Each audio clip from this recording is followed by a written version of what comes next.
Under the glow of a pale moon, a grand castle stands tall against the dark sky. Inside, a woman with elegant horns and flowing hair turns to her armored companion. "Are you ready, Aqua's Trustler?" she asks calmly. He clenches his gloved fist and replies, "Yeah." She gives a faint smile. "Then let's go."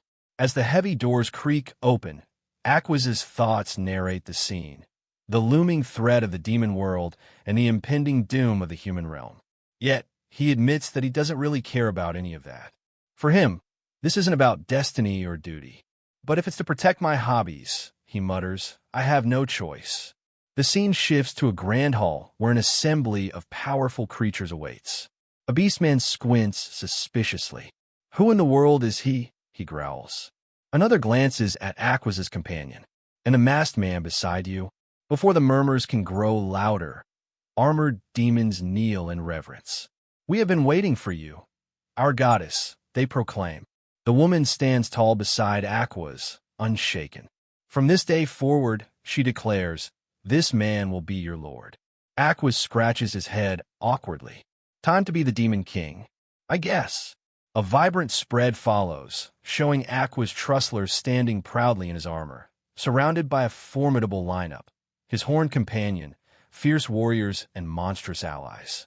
This marks the beginning of his reign as the new demon king. But the story then cuts to a quieter, more ordinary setting. In a bright guild hall, a receptionist calls out, "Aqua's, thank you for waiting." She hands him a heavy pouch. "Here's your reward for the quest." Aqua's grins, appreciating the generous pay. "The full amount, huh?" "Man, I appreciate the generous grading." The receptionist praises his work, noting the high-quality herbs he brought back. When Aqua's asks if there are any other low-rank quests available, she apologetically says the remaining ones are reserved for other apprentice adventurers. She quickly adds that mid-rank quests are available, but Aqua shakes his head. "I'll pass," he says with a smile. With a confident grin, he reveals his name and rank. Bronze Adventurer, Aqua's Trustler. For personal reasons, he makes his living solely off low-rank quests. Little do they know, this humble adventurer is the very same man destined to rule as the Demon King. Aqua scratches the back of his head, looking a bit sheepish as the guild receptionist laughs softly. I figured as much." He apologizes casually, and she just shakes her head. This is how it always goes. The narrator explains that this easy back and forth between them has been happening ever since she started working at the reception desk. Their routine feels almost like second nature now. As Aqua stacks his payment neatly on the counter, another adventurer walks up. "Yo, Aqua's," he greets him with a smug grin. "Still sticking to only low-rank quests." It's Torzel, a silver-ranked adventurer and leader of his own party. His confident posture says it all. He clearly looks down on Aqua's. Aqua's simply shrugs, not rising to the provocation. "No, I'm good," he replies when Torzel offers him help for tougher quests. Torzel snickers, wrapping an arm around Aqua's shoulder. Gathering herbs is a job even a civilian could do, right? Aqua's gives him a blank look, but Torzel just keeps talking. The reward for a low-rank quest, sure, is quick to count. Are you that afraid of dying?" Aqua's doesn't respond, calmly finishes counting his coins, and steps aside. "Whoops, sorry for blocking the way. I'm done counting, so I'll move." Torzel frowns at the casual grin on Aqua's face. "TCH, what's with that stupid grin?" Aqua's just waves cheerfully. "Haha, you got it. Well, I got places to be." Once outside, Aqua's flips a coin into the air as he walks through the bustling streets of the city. He can say whatever he wants, he mutters quietly to himself, his hand tightening around the coin. As he continues walking, his thoughts turn reflective. Torzel isn't a bad guy when he's not acting like a jerk. But for as long as Aqua's can remember, Torzel's always gone out of his way to pick fights with him. Still, Aqua's doesn't bother explaining himself to anyone. Especially not Torzel, he thinks. If I told him, he'd just become an even bigger pain. He admits that living off low-rank quests alone doesn't bring much money, and most people can't understand why he insists on it. But that's fine. He doesn't need them to. I just don't want anyone getting in the way of... He stops, gripping a coin tightly as he looks ahead with a smile. My one and only pleasure. And it's right here. The next panel opens wide to reveal a massive arena packed with cheering crowds. Aqua steps forward confidently, the sunlight hitting his determined expression. The arena, he says with a grin. That's where I belong. The massive arena erupts with cheers as the announcer's voice booms across the stone coliseum. Ladies and gentlemen, thank you for waiting. We will now begin today's arena tournament. The crowd roars even louder when the announcer introduces the first fighter, Bunga of the Mighty Axe, an undefeated warrior boasting 15 consecutive wins and 0 losses. The muscular giant raises his massive weapon, basking in the adoration of the audience as he flexes and roars in triumph. In the stands, Aqua sits relaxed with a grin, clearly thrilled. Kicking things off with Bunga, huh? They've got good taste, he says to himself. But he's not here to fight. My purpose isn't to compete, he thinks, leaning forward with excitement. It's to never miss a single match in this arena, and to see them all with my own 2 eyes. He reflects on the adventurer ranking system, bronze, silver, and gold, and how it complicates his quiet lifestyle. Silver and gold-ranked adventurers are required to take quests abroad, forcing them to leave the country for long periods. Aqua's, however, is content staying exactly where he is. I'm bronze rank 7, he notes. If I rank up just one more time, I'll have to leave this land for weeks or even months. But as long as I never take a mid-rank quest, I can stay a bronze adventurer forever. With a confident grin, he clenches his fist. That's the reason I stick to my low-rank-only rule. The next match begins, introducing the newcomer, Nick of the Iron Fist, a first-time competitor. The crowd murmurs as the small, determined fighter steps into the ring opposite the towering Bunga. Who's the little guy? One spectator scoffs. Did he come here to die? Another chuckles that this won't even be a real match. But Aqua's sharp eyes narrow. He's small, but that fighter's the real deal, he mutters. The tension peaks as Bunga charges forward, swinging his enormous axe with a booming laugh. Your first match is against me, kid. You got some bad luck. The crowd chants for blood. Bunga, wreck him. Yet Nick stands firm, fists raised, his eyes burning with resolve. Yeah, he says quietly to himself as the giant bears down on him. That's just what I was hoping for. Aquas leans forward eagerly from the stands, his eyes fixed on the arena. There's no doubt Bunga is strong, he mutters. But this first match already looks promising. The crowd grows restless as the announcer raises his arms, shouting, and now, the first match begins. The atmosphere is electric. Aquas grips his fists tight, his heartbeat pounding in sync with the roar of the crowd. Come on, he whispers, excitement surging through him. Please, just get my heart racing. Bunga bellows a war cry and charges first, swinging his massive axe with brutal force. There it is. The preemptive killing blow, the Bunga slash, the announcer cries. But to everyone's shock, the smaller fighter, Nick, evades the attack with flawless agility, the axe smashing into the stone floor and cracking it apart. So fast, Aquas gasps eyes wide. Nick doesn't hesitate. He uses the opening to deliver a sharp counterattack, his fists slamming into Bunga with precision. A great counter, the announcer yells as the crowd erupts. The giant staggers backward, momentarily dazed. But before the audience can catch their breath, Bunga retaliates with a powerful swing, sending Nick flying across the arena. They're evenly matched. How will this end? Dust fills the air as both fighters push themselves to the limit. Raw power versus perfect technique. Finally, in a breathtaking moment, Nick slips past Bunga's guard and delivers a crushing blow. The massive warrior collapses, shaking the entire arena as he hits the ground. Silence follows, then the crowd explodes into cheers. No way. Bunga actually lost? Someone shouts. That rookie is insane. Aquas is left speechless, his hands trembling in excitement. Whoa, he breathes, unable to take his eyes off the arena.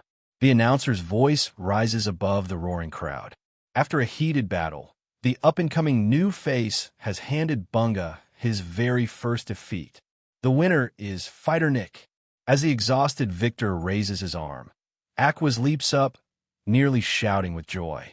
One incredible upset right at the start of the tournament. To think I get to see a match this intense. His heart pounds faster, a huge grin spreading across his face. I'm glad to be alive. Bursting out of the arena gates, Aquas raises both arms in pure excitement, his voice echoing down the street. Cool. That was magnificent. He beams from ear to ear, completely lost in the thrill of what he just witnessed. The people passing by glance at him in confusion, but Aquas doesn't care. He's still riding the high of that incredible match. As he strolls through the busy streets, he reflects with a satisfied grin. The strong, their bodies as their only weapons, clashing with their very souls. There's no way I could ever miss a show this good. After all, life is meant to be enjoyed. He hums cheerfully to himself, planning his next move. Man, today's match really hit the spot. Guess I'll grab a drink before heading home. Just then, a familiar voice cuts through the air. Damn it, that bastard Aquas. Aquas pauses, blinking. HM? That voice. He follows it to a nearby tavern and peeks through the window. Inside, sure enough, sits Torzel, already deep in his drinks and clearly in a foul mood. Boss, you're drinking way too fast, one of his party members pleads. Shut up. Bring me more booze. Torzel slams his mug down, fuming. Even when I make fun of him, that bastard just keeps on grinning. Another adventurer whispers nervously, this is bad. He's just lashing out because Keely was cold to him. Outside, Aquas sighs, watching the scene unfold. Man, he's a really nasty drunk. Then he hears the name and freezes. Keely, the receptionist? Back inside, Torzel keeps ranting. An adventurer like him is too good to be rotting away like that. We've known each other since we were rookies. I know what he's capable of. Aquas's eyes widen slightly at that. Leaning against the wall, he rubs the back of his neck with a tired smile. So that's why he was always picking fights with me, he chuckles quietly. Seriously, saying whatever he wants. He should try putting himself in my shoes for once. Through the window, he watches Torzel slam his hand on the counter again. I'm just thinking of what's best for him, he yells, his face red with frustration and alcohol. Aquas can't help but laugh softly to himself. He's so bad at expressing himself. He thinks his expression's softening. Then, with a small grin, he adds, even so, there are better ways to say it. Without warning, the peaceful street erupts into chaos. A thunderous crash tears through the tavern wall as a body comes flying out. It's Torzel, sent soaring straight into the street with debris raining down around him. Aquas, standing nearby with his arms crossed, blinks in disbelief. He rushes over to check on his friend, who's now sprawled out unconscious in a pile of broken crates and scattered fruit. Hey, Torzel, are you okay? Aquas crouches beside him, sighing when he realizes the man's completely out cold. Oh man, he's completely passed out. Damn it, you bastard. You're making way too much noise without a thought for anyone else. Before he can even process what's happened, a furious voice bellows from inside the tavern. The hell? Have some damn respect for the other customers. The massive figure of Bunga of the mighty axe storms out through the hole in the wall, still bandaged from his earlier fight. Aquas looks up, startled. Hey, isn't that Bunga the mighty axe? Bunga's eyes blaze with rage. Aquas raises his hands placatingly. You don't have to get so worked up over your first loss. Sure, this guy was being loud, but Bunga cuts him off, stepping closer with a glare. Who the hell are you? Aquas simply smiles and says, Me? I'm a fan of yours. The answer only fuels the giant's fury. TCH, you bastard. Making fun of me. I'll kill you. With a roar, he rips a chunk of the wall and charges like a raging bull. Aquas exhales and straightens his posture, readying himself. Give me a break, he mutters coolly as Bunga's shadow looms over him. I'm not a fan of cheap fights. In an instant, Bunga's massive fist swings down, and the fight is about to explode right in the middle of the street. As Bunga swings again, Aquas calmly analyzes his movements, strong but too wide, leaving him open. In one swift counter, he sends the big man flying across the street. The crowd gasps. Bunga lies defeated, and everyone starts whispering in awe, recognizing Aquas. Trying to downplay it, Aquas scratches his cheek and laughs awkwardly, saying the guy must have tripped from drinking too much. But when he notices Torzel's party watching nearby, he grows serious again. He kneels beside Torzel, gently telling him not to let one loss weigh him down. He encourages him to turn that frustration into strength, promising he'll be waiting to see him fight again. Standing up, Aquas smiles warmly, saying he'll look forward to Torzel's next match before walking away into the sunset. When he finally returns home, exhausted, he sighs as he opens the door and announces his return, only to freeze when he sees a mysterious woman waiting at his table. She greets him casually, saying, "Welcome home."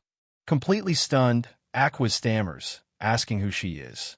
The woman simply smiles, leaving him utterly speechless. Startled, Aquas demands to know who the mysterious woman sitting at his table is and how she even got inside his house. She responds calmly, asking if he's referring to the trouble that happened at the tavern earlier, casually revealing she already knows what took place. When he asks how, she smiles and claims it's because she's a goddess, seeing such things as only natural for someone like her. Aquas freezes dumbfounded. "A goddess?" he blurts out, but she continues confidently, boasting about being a peerless beauty worthy of divine status. As she strikes a dramatic pose, Aquas can't help but think she's seriously full of herself. To his shock, she immediately responds to his thoughts, confirming that yes, she can read his mind. While he panics internally about the invasion of privacy, she brushes it off as unimportant, saying she's come for something much more significant, a job offer. Still confused, Aquas asks why a goddess would be offering him a job. Her tone turns serious as she stands, staff in hand, and calls him by his full name, Aquas Trussler. Then, with divine authority, she declares her purpose. Starting today, he is to take on a new role, one that will change his destiny forever. From this moment on, she says, you are to become the Demon King. Aquas stares in shock, his mind struggling to process the words that had just left the woman's lips. Huh? What did you just say? He asks, disbelief etched across his face. The serene woman sitting before him, her divine aura faintly glowing, repeats herself without hesitation. I'm saying that from this moment on, you are to become the Demon King, Aquas Trussler. Aquas takes a cautious step back, waving his hands. Whoa, hold on a minute. Let's just say, for argument's sake, you really are a goddess. Why would a goddess ask me to become the Demon King? What, do you want me to destroy the world or something? Her calm smile doesn't waver. Quite the opposite, she says, raising a finger. It is to save the world. Still bewildered, Aquas sits across from her as she pours him tea with elegant composure. Allow me to reintroduce myself, she begins. I am the goddess Waresu. Perhaps you've heard of me. Aquas nods slowly, recognizing the name. Yeah, you're the goddess from the old legends, right? The one from the tale of creation. Her expression turns serene and distant as she explains. Indeed.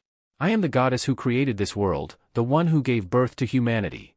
A vision unfolds, the goddess Waresu shaping the planet with her divine hands, blessing it with light and life. Under her watch, humanity flourished, building civilizations and thriving in her grace. But her tone darkens as she continues. In time, she says gravely, evil hearts began to form within humanity. Darkness gathered, spreading corruption. From that darkness, a god was born, one of pure malevolence.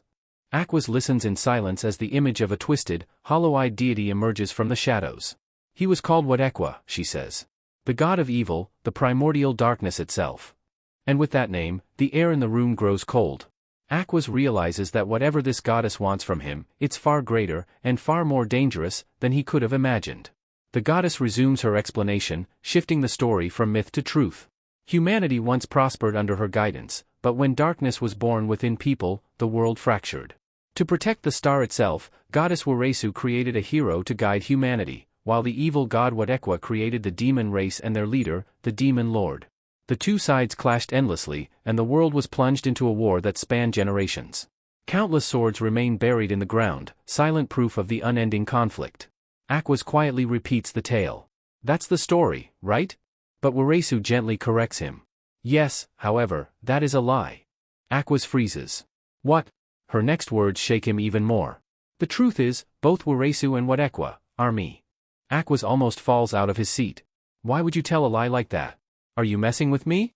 But she remains perfectly calm, her voice steady. It was for the sake of humanity. She explains the real truth. Long ago, humanity was on the verge of destroying itself through its own infighting. To prevent civilization from annihilating itself, she created the demon realm, the primordial darkness, as a manufactured threat. By giving humans a powerful external enemy, she forced them to unite. The people had no choice but to cooperate, she says. Aquas listens, bewildered but slowly piecing things together. She continues. The hero and the demon king every generation were also her creations. They existed not to kill each other, but to keep the casualties minimal, a controlled conflict. Heroes always defeated the demon king, but they never pressed their advantage. The war was designed to stop at a certain point, giving humanity a safe outlet for their aggression and fear. To keep the world from collapsing under human conflict, she says, I provided a common enemy. A pressure valve, for the world. On a simplified map of the world, both sides glare at each other, humans and demons, but the wars always stay contained. Eventually, representatives from both sides would face each other, settle the score, and then, the cycle would reset. And that would be that. The goddess lowers her hands, her expression softening as she shifts the topic. She explains that both humans and demons are her creations, all of them are people she gave life to. Ideally, she wants both sides to prosper without killing each other. That is her sincere wish as a creator. However, something has recently gone very wrong. She summons a glowing holographic graph in midair and asks Aquas to take a look. Aquas watches the floating display appear, thinking to himself that being a goddess seems a lot tougher than he imagined. Curious, he leans forward. What's this a graph of? Waresu calmly explains that the graph represents the military strength of both the human and demon realms. Aquas stiffens. Military strength? Wait, which one is which? The goddess points to the upper line. That one, of course, is the demon realm. Aquas's face drains of color. The demon realm? Aren't they a little too strong? Waresu nods with a troubled expression. As things stand, the human side doesn't stand a chance. She continues, explaining that even within the demon army itself, some individuals have begun to notice this overwhelming power gap. Aquas gulps. So, you're telling me that before a hero or demon king even shows up, it's game over if they decide to invade? Precisely, she replies. She then reveals the unsettling truth. By some twist of fate, the strongest individuals in all demon races, across every lineage, have been born in this single era. On top of that, their internal conflicts have vanished, and their food supply is at an all-time high thanks to the greatest harvest in history. With no infighting and abundant resources, their power has surged to an unprecedented level. This combination has created an unbelievable outcome, a demon realm more unified and dangerous than ever. Aquas looks at the graph again. Isn't this a checkmate? Waresu meets his gaze, her expression solemn. Yes. If things continue as they are, this world will fall. She steps closer, her voice firm with divine resolve. That is why, to save the world, I need you to become the demon king. Aquas's eyes widen in shock. And from within the demon realm, she adds, I need you to hold them back. Her words echo heavily through the room, assigning him a role that could decide the fate of the entire world. He asks if this plan can really save the world. She pulls out a crystal ball, lets it glow, and says, probably. He explodes, probably. She shrugs, saying there are no absolutes in the world.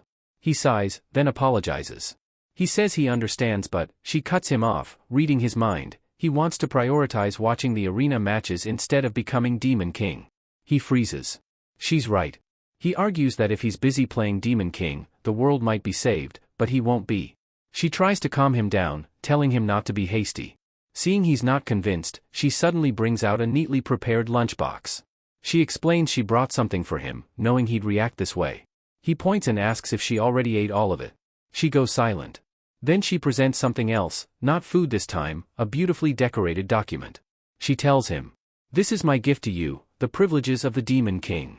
Later, in the demon realm, at the imposing Demon King's castle, the protagonist holds up a sheet of parchment. It's clearly official. He reads it with shock. What's this? Some kind of contract?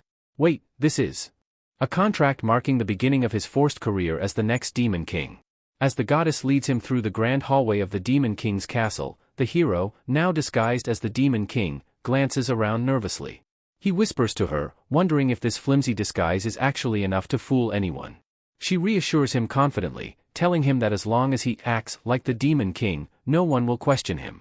After all, she reminds him with a smug little smile, she is a goddess. He groans, frustrated and embarrassed, insisting that it's unfair. There was no way he could refuse when she cornered him with an offer like that. They reach a massive ornate door. The goddess stops and turns to him, explaining that from this point on, if he needs to speak to her in private, he can use his horns. They work as a telepathic channel between them. He awkwardly answers, yeah, still trying to adjust to this fake Demon King role. She looks him directly in the eyes. Are you ready? He swallows and nods. With her hand gripping the heavy door handle, she pushes the giant doors open. Inside, a huge throne hall is already filled with powerful demons of all races, minotaurs, monstrous knights, mage-type demons, beastfolk, and bizarre insectoid warriors. Every one of them drops to one knee. Their voices echo. We have been waiting for you, our great goddess. She steps forward proudly, staff in hand. Today, I have brought the Demon King. The room stirs with shock, murmurs, and awe as countless demonic eyes turn toward the disguised hero standing behind her. He stiffens, forcing himself to look intimidating even as sweat runs down his forehead. She raises her voice. I have news for all of you. All the demons stay silent, awaiting her divine declaration. Their forms appear through the darkness, each one unique and incredibly powerful. Flamekin Resenka. Devilkin Rimriya. Beastkin Gargrad. Waterkin Quathli. Steelbugkin Justel. Anakin Nerakt. Sky Dragonkin Mishal. Earthkin Gogame. Florakin Rarafia. Undead Hanver. Cursedaikin Zoros. Windkin Rudafin. Black Kurskin Yodoin. All of them, legendary monsters, stare at him with suspicion. To think their goddess chose a newcomer over them, who is he really? The pressure crushes the air around him. His heartbeat spikes. This is the strongest army in existence. But instead of fear, he starts to grin. This is going to be really fun.